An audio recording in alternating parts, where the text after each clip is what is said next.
Assalamualaikum dan selamat sejahtera kepada pelajar tingkatan 2 Geografi. Hari ini murid-murid akan mempelajari bab 1 skala dan jarak. Pembelajaran ini akan disampaikan oleh Cikgu Khairul. Murid-murid diingatkan tekan button like, sharekan video ini dan tekan button subscribe. Bye-bye. Jom belajar, jom. Baiklah murid-murid. Untuk kamu mengenali skala dan juga jarak, kamu boleh tengok contoh di dalam buku teks. Ini adalah jenis-jenis skala. Terbagi kepada 3 lah. Skala lurus, skala penyata dan juga skala wakilan. Kalau skala lurus ni diikut ukuran pembaris lah. 1 cm mewakili berapa kilometer. Contohlah di sini. 1, 2, 3. Maknanya 1 cm mewakili 1 kilometer. Yang kedua skala penyata. Ayat lah. Skala itu ditulis dalam bentuk ayat. Yang ketiga, skala wakilan mengikut nisbah lah. 1 bersamaan dengan 100,000. Contoh dia punya nisbah bagi skala. Baik, untuk sepintas lalu berkaitan jarak. Jarak ni ada 2. Pertama jarak mutlak, yang kedua jarak relatif. Kalau jarak mutlak ialah jarak sebenar bagi sesuatu tempat ke tempat lain lah. Biasanya kamu kalau pergi jalan-jalan, naik motor ke, naik kereta bersama keluarga kamu akan nampak papan tanda ni. Contohnya Ipoh, Kuala Lumpur dan sebagainya, dia ada tulis berapa kilometer. Itu jarak mutlak lah, jarak sebenar. Tapi jarak relatif ini berkaitan dengan kos dan juga masa. Iaitu sekiranya kita nak pergi sesuatu tempat, kita akan menaiki teksi, kita akan menaiki bas, kita akan menaiki komuter dan sebagainya lah. Jadi kos atau pembayaran tambang itu dikenakan kepada kita, dianggap sebagai jarak relatif. Satu lagi masa. Berapakah tempoh masa yang diambil untuk kita pergi ke sesuatu tempat. Contoh murid-murid, kamu pergi ke sekolah naik basikal. Biasa berapa minit kamu sampai daripada rumah kamu ke sekolah, berapa minit. Kalau jalan kaki berapa minit. Kalau naik basikal berapa minit. Naik van sekolah berapa minit. Naik bas sekolah berapa minit. Baik, untuk bab 1 ni, kamu akan belajar tentukan jarak sebenar. Jarak itu ditentukan berdasarkan skala yang diberikan yang terdapat di dalam sesuatu peta. Dalam peta biasanya mesti ada tajuk, mesti ada petunjuk dan juga mesti ada skala. Contoh dalam gambar ini, skala yang diberikan ialah 1 cm mewakili 1 km. Jadi bagaimana kita nak tentukan jarak sebenar? Jadi pelajar mesti menggunakan skala. Jadi pelajar mesti menggunakan pembaris, gunakan ukuran cm bagi mengenal pasti jarak kilometer. Biasanya ikut skala ni lah. Kalau skala tulis 1 cm mewakili 1 km, maknanya kamu mesti menggunakan pembaris. Kalau tengok di hadapan skrin papanan skrin di telefon ataupun komputer anda, kamu tengok jarak sekolah ke rumah Faris. Kita gunakan pembaris dan ukurannya mestilah sentimeter. Kalau tengok di sini 8 cm bermakna 8 kilometer jarak rumah Faiz ke sekolah ataupun jarak rumah sekolah ke rumah Faiz. Ukuran mesti menggunakan pembaris. Baik, sebelum kita pergi jauh, kamu kena tahu dulu apa itu skala. Skala ialah nisbah jarak di atas peta berbanding nisbah sebenar di atas permukaan bumi. Maksudnya ialah nisbah jarak yang telah ditentukan berdasarkan peta yang telah dilukis bagi sesuatu tempat. Dan skala ini terbagi kepada 3. Yang pertamanya ialah skala lurus, di mana skala lurus ini ialah skala yang dalam bentuk garisan lurus. Lurus ni. Lurus. Jadi skala ini terbahagi merujuk ataupun mewakili jarak sebenar di atas permukaan bumi. Kerana apa? Kerana kita nak tentukan sesuatu jarak itu mestilah menggunakan skala. Dan skala lurus ini terbagi kepada 2, iaitu skala lurus mudah, skala lurus penuh. Jika kamu tengok contoh di sini, ini adalah skala lurus mudah.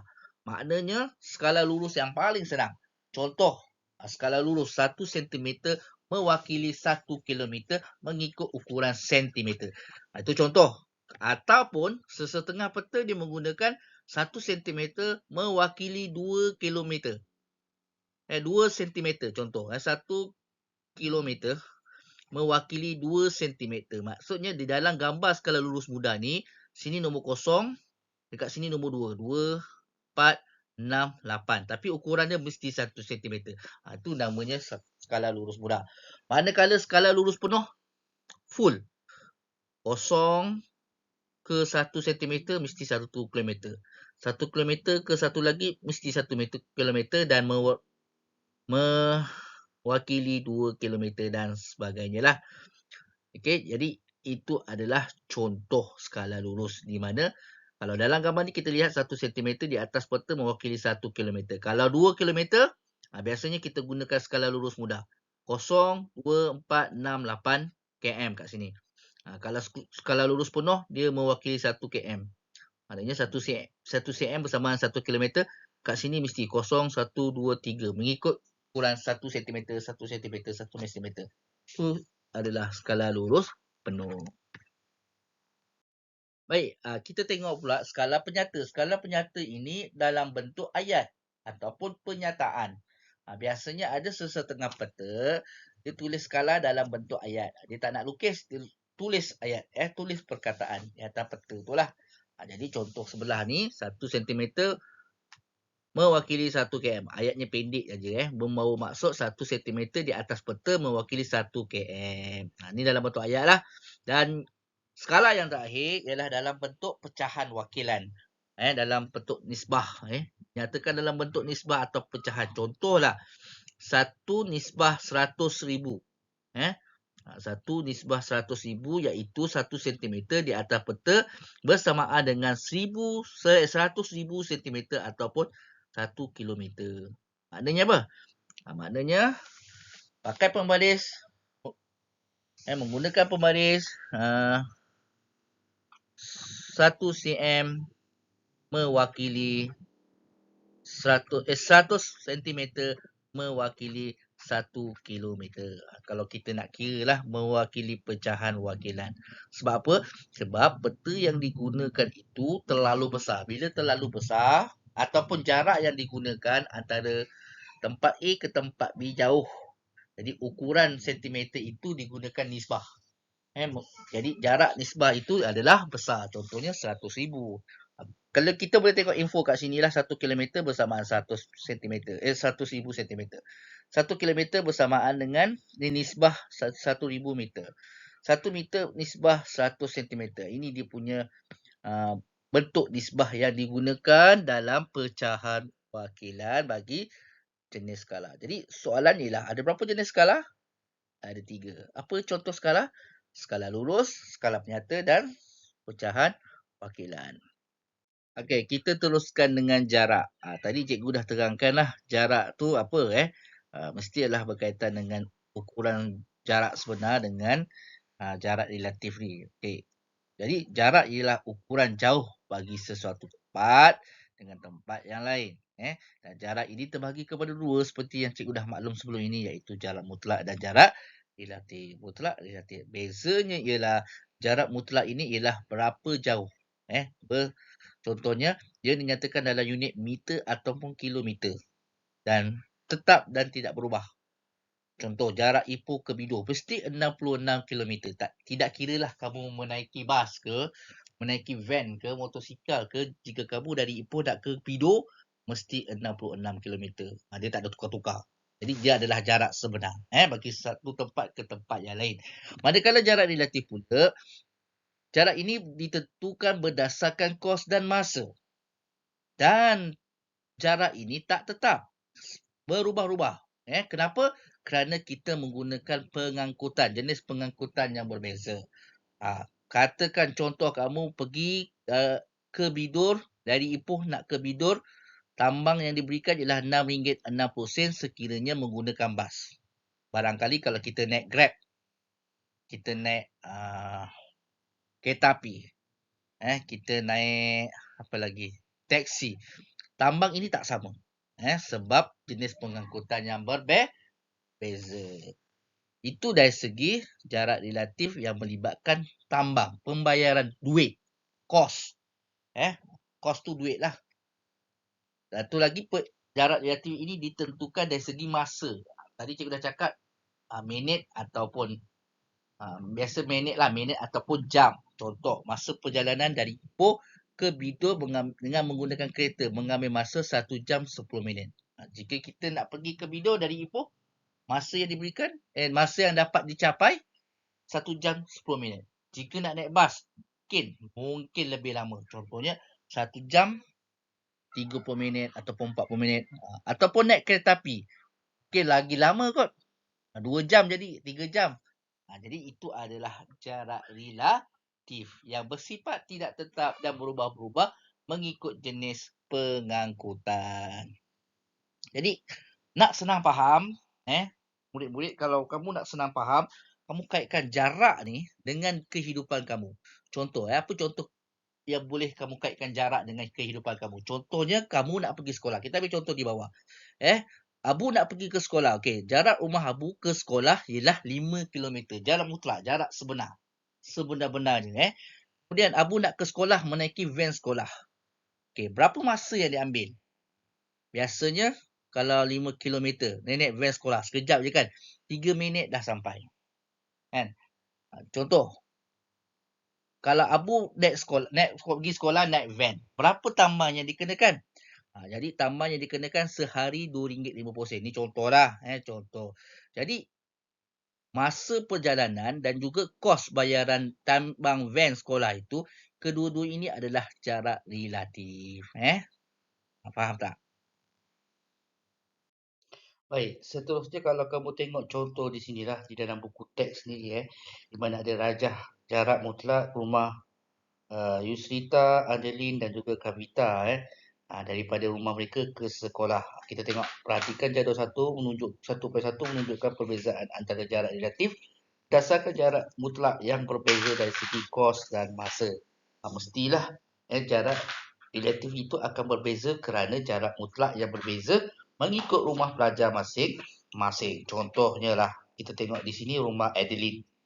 Dia nak ke sekolah sini. Sekolah-sekolah aja. Berapa kilometer?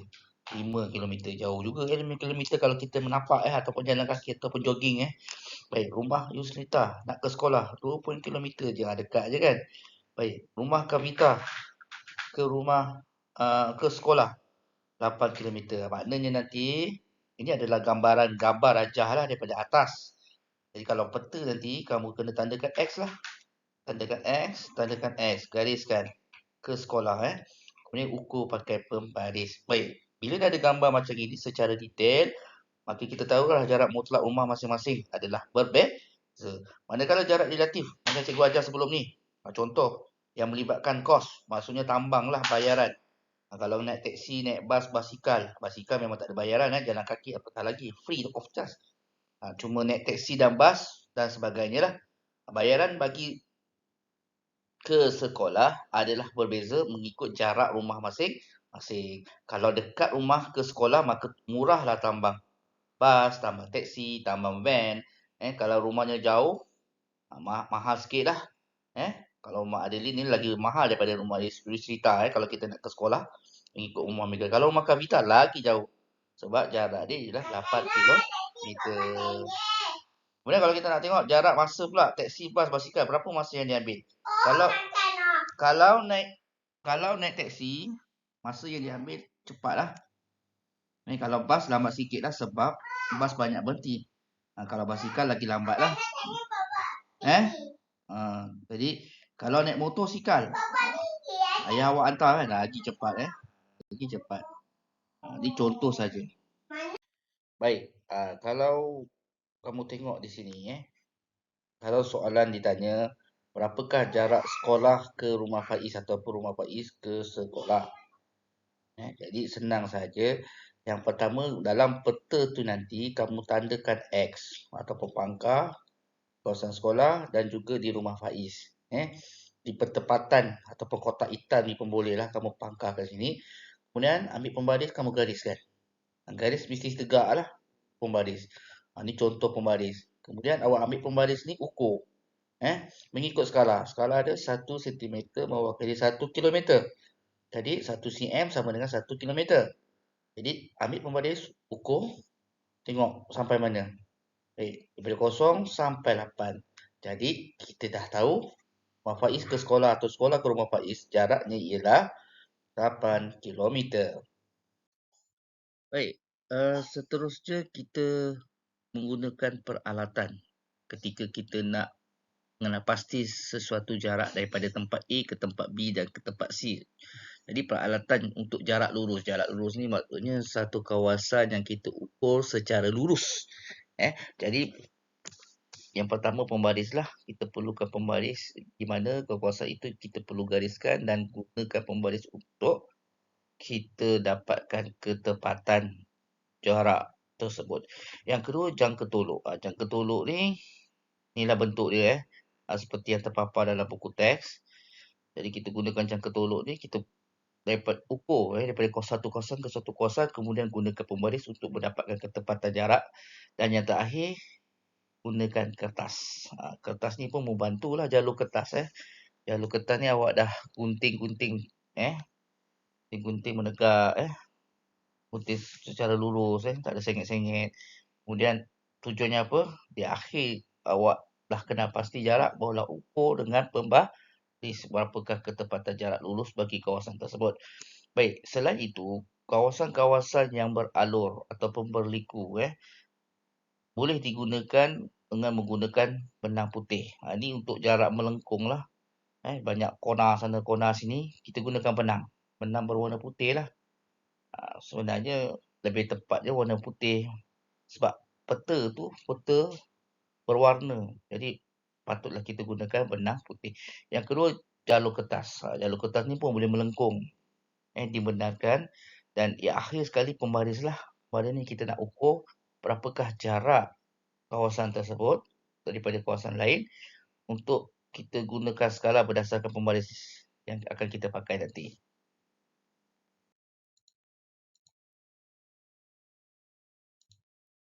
Baiklah, untuk aktiviti yang terakhir kita cuba menjawab soalan. Baiklah, untuk aktiviti yang terakhir kita cuba menjawab soalan berdasarkan peta yang telah ditunjukkan di paparan skrin komputer anda dan juga ataupun handphone anda, telefon bimbit murid-murid lah. Baik, jika kamu lihat di sini, ini adalah peta. Peta satu, di mana ini adalah sebuah kawasan yang berhampiran dengan kawasan tanah tinggi dan juga ada juga kawasan tanah rata dan juga beberapa aktiviti ekonomi lah yang kamu boleh lihat berdasarkan bentuk bumi yang terdapat dalam peta di atas. Baik, kita cuba jawab soalan satu lah. Untuk latihan skala dan juga jarak, apa yang kita perlukan ialah pembaris lah. Kenapa? Kita nak kira jarak dia. Baik, latihan satu. Berapakah jarak dari rumah ahli ke pejabat pos? Jadi cikgu dah ajar dah. Langkah pertama, kenal pasti maklumat yang ada dalam peta ini. Okey, contoh rumah ahli. Mana terletak rumah ahli? Minta maaf lah ahli kat bawah ni. Rumah ahli kat bawah ni. Berdekatan dengan kampung Hibah. Berada di kawasan kampung Hibah lah. Di sinilah. Okey. Di sini kampung ahli. Baik. Jadi ke pejabat pos. Mana pejabat pos? Pejabat pos inilah. Jadi kita gunakan pembaris. Sebelum itu kita tandakan pangkah dulu. Kita pangkah dulu pasal rumah ahli. Ramai yang tak tahu.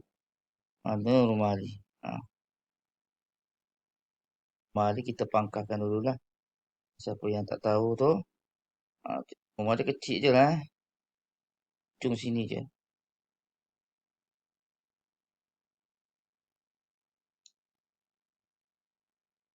Boleh lah pangkah kat situ. Nampak? Manakala pejabat pos di kawasan ini. Atas ni lah. Area pekan mesra. Okay. Bila kita dah pangkal ni, murid-murid dikendaki gariskan. Gariskan. Dalam kertas soalan ataupun latihan-latihan yang cikgu telah berikan, awak lepas pangkal tu awak garis. Gariskan lurus. Okey. Gariskan lurus. Tujuannya apa? Kita nak kira lah berapa dia punya jumlah jarak. Baik, kita gunakan pembaris. Pembaris. Okey, baik. Jadi kita dah dapatlah jawapan di sini. Murid-murid dah dapat jawapan. Jumlah jarak dari rumah Ali ke pejabat pos. Ali pejabat pos lah, PP. PP ni mewakili pejabat pos. Rumah Ali kat bawah ni. Kalau kita tengok pembaris kita, skala dia yang diberikan ialah 1 kilometer bersamaan 1 sentimeter. 1 sentimeter bersamaan 1 kilometer. Jadi, di sini ialah panjangnya ialah 5 sentimeter. Jadi, jarak rumah Ali ke pejabat pos ialah 5 kilometer. Kilo. Baik, soalan nombor 2. Bagaimana kita nak jawab soalan nombor 2? Siapa yang tahu ni? Okay, kita tengok. Berapakah kos bas awam dari rumah Ali ke pejabat pos sekiranya 1 kilometer bersamaan RM2? Tadi kita dah dapat dah rumah Ali ke pejabat pos 5 kilometer. Jadi 1 kilometer bersamaan RM2 kalau Ali naik bas. Bas awam. Darabkan je lah. 5 darab 2, RM2 bersamaan RM1. RM RM10. Okay, kita ke soalan nombor 3 lah. Soalan nombor 3. Apakah aktiviti ekonomi di Tenggara Peta? Di Tenggara Peta. Tenggara Peta kita pakai pembaris lah kita pakai pembaris. Kita tegakkan ni. Angkatlah ni tegak Tak cukup tegak. Siapa tak tahu arah lagi ni? Cikgu harap kamu dah kuasai arah lah. Kata satu dah belajar kan? Okey, ini adalah utara. Di atas utara, bawah ni selatan. Di kiri peta ni ialah barat. Di kanan peta ini ialah timur. Jadi, atas timur, kata apa soalan dia? Nombor 3, aktiviti ekonomi di Tenggara Peta. Okey, atas timur ni mestilah timur laut. Bawah ni mesti adalah tenggara. Jadi, di mana kawasan kampung Jawa. Dia tanya apa aktiviti ekonomi di kampung Jawa. Baik, murid-murid. Kalau kamu perhatikan di sini, apa yang ada terdapat, objek-objek yang terdapat di dalam kampung Jawa ni. Objek yang terdapat di dalam kampung Jawa sudah semestinya ialah padi.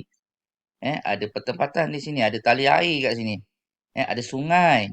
Jadi, apakah aktiviti yang terdapat di kawasan Tenggara Peta ataupun di kawasan kampung Jawa? Okey, yang pertama kamu boleh cakap aktiviti aktiviti padi tu orang buat aktiviti apa? Pertanian. Pertanian padi. Tali air dan sungai buat aktiviti apa? Aktiviti apa? Perikanan. Orang beli ikan ataupun menangkap ikan lah. Jadi, siapa yang tak nampak ni? Siapa yang tak nampak ni cikgu highlightkan je lah kasih nampak lah sikit. Kan? Kesian murid-murid cikgu tak nampak.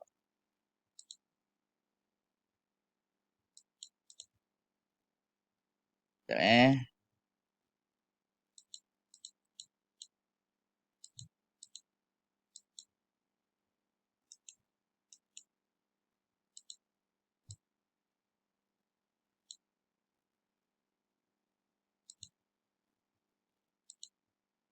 ni jawapan nombor 3 lah. Okey, aktiviti pertanian padi. Dan yang keduanya, boleh buat aktiviti perikanan ataupun menangkap ikan lah. Baik. Nombor 4. Soalan nombor 4. Apakah arah kampung Selayang dari sekolah? Yang ini kamu kena gariskan lah. Kamu kena gariskan. Senang aja. Cari dulu kampung Selayang. Mana kampung Selayang di sini? Kampung Selayang. Mana kampung Selayang? Selayang.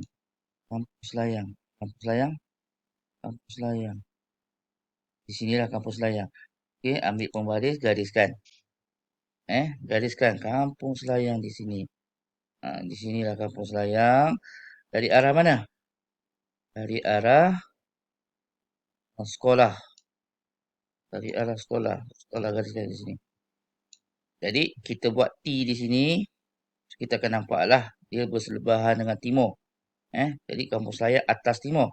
Jadi, di sini adalah timur. laut. Jadi arah kampung Selayang dari sekolah ialah timur laut. Laut Baik, soalan seterusnya, soalan yang kelima. Apakah bentuk ekonomi yang boleh dilaksanakan di kawasan timur laut peta? Laut peta. Sinilah Bukit Cupak ni.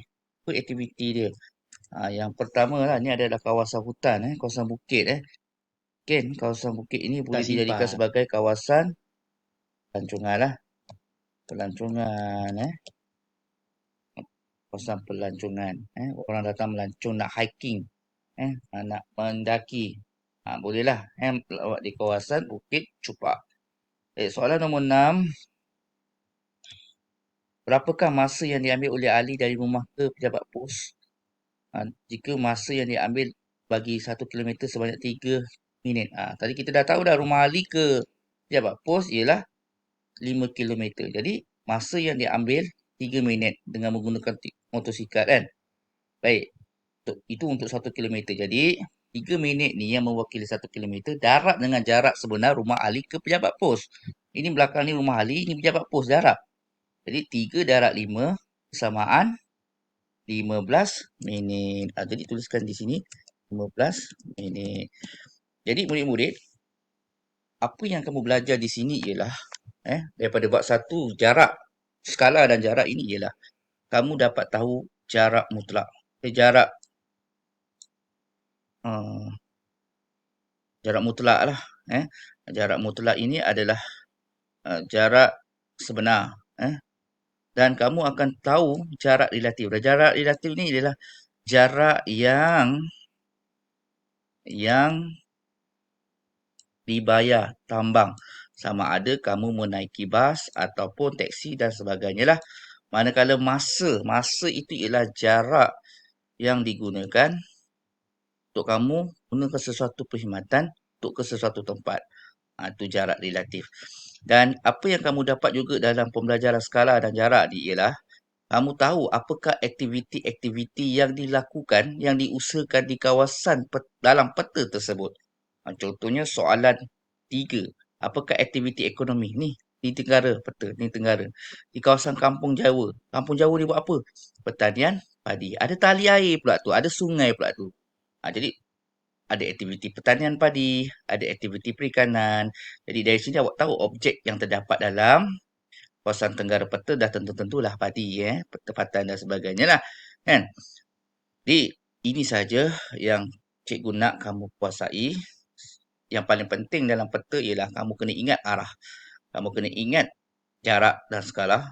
Kamu kena ingat bentuk-bentuk muka bumi dan aktiviti ekonomi Malaysia. Jadi murid-murid tolong siapkan latihan yang cikgu beri. Dan jangan lupa tekan button like, sharekan video ini dan tekan button subscribe jika murid berminat dengan pelajaran cikgu. Sekian daripada cikgu. Terima kasih murid-murid yang cikgu sayangi.